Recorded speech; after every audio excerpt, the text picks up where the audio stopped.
Kevin Gausman of the Toronto Blue Jays joins us now on MLB Network. Kevin, congratulations on becoming a finalist for this prestigious award. What does this recognition from the writers mean to you? It's pretty cool. I mean, first off, obviously, my career has had its ups and downs, and this has always been something that, as a starting pitcher, this is the award that you want, right? To be mentioned in the same sentence as those two guys, super cool and very humbling. So yeah, every year you go into the season with that in mind, but also just try to stay healthy. And I felt like everything kind of came together this year pretty well for me. Hey, Kevin, it's Tom Verducci. Unbelievable year, 20 quality starts. One thing that jumped out at me, better year this year than the year before, which was good, but you threw less strikes. And I think you're still a strike thrower, don't get me wrong, but the batting average went down. Tell me about the approach. What went right this year? Maybe you expanded the zone more in terms of throwing fewer strikes, getting better results. Yeah, I mean, that's the biggest thing with me is trying to figure out what a team is trying to do. Everybody talks about the split, but the split is only as good as the fastball. And the more that I can command the fastball, the less likely I think teams can kind of eliminate the split. And so really, the way I look at this season is kind of a tale of two different seasons. I really pitched up in a lot early year. And then, as the season went on, I started kind of, I call it a kill shot, just kind of focusing on throwing fastballs down in the zone because I felt like guys started just laying off the split. And so, started stealing strikes with that. And then, they're more inclined to chase the split after that. And so, it was something that we adjusted. And, Pete Walker is an unbelievable pitching coach. And, I relied on him to kind of bounce ideas off of. And it was, I felt like as the season went on, my command kind of wasn't as sharp as it was early in the season, but it kind of played to my strengths a little bit in certain spots. Kevin, Sean Casey here. I was the hitting coach for the Yankees down the stretch there for the last half of the year, and I got to face you a couple times. And we would go over that split finger, and it's such a devastating pitch. It's a pitch that we knew you were going to throw. But, the thought process was try to get him up, but if you don't recognize it, it's such a nasty pitch, he's going to get you out anyhow. Can you talk about the evolution of your split finger? Because you just started throwing it a few years ago. How has it become your number one pitch?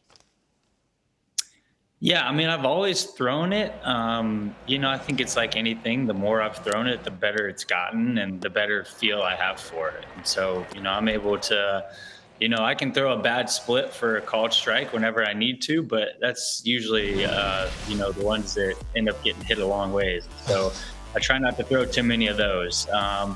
But yeah, it's a huge pitch for me. And, I think one thing that helps me is most of the league is East and West, and I'm a North-South pitcher. And so, and obviously my biggest secondary pitch being a split where there's not many starters that throw a split, even more than 10%. And so, the fact that I throw mine and I don't know what the exact percentages are, but I throw it a lot. And so I think it's a pitch that guys just don't see very often. And if they do, it's usually from a reliever, and they're more inclined to not have to swing at it, maybe because of certain counts. And so I think all those things definitely helped me a little bit. And another thing, my split really took off when I started throwing it right on right, to right-handed hitters. I was always kind of scared to do that. It's a dangerous pitch to throw to righties, but, if you're confident in it, and especially if you can pitch inside on righties and throw that split kind of in that same plane, they have a hard time not swinging at it.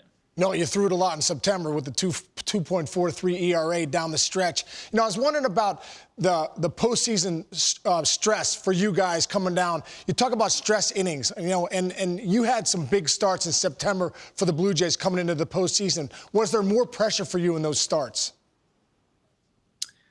Yeah, but that's what you want.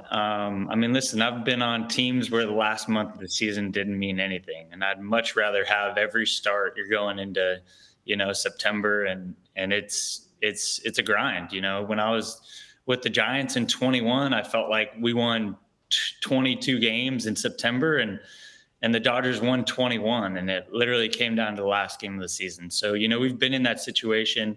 Me personally, I've been in that situation before. Even 2016, last game of the season, we had to win or we went home, and ended up pitching great at Yankee Stadium, and got to pop some bottles, at Yankee Stadium, and that was cool. Lost, ironically to the Blue Jays on a walk-off home run, but Sean, like as a player, that's what you want. You want the pressure.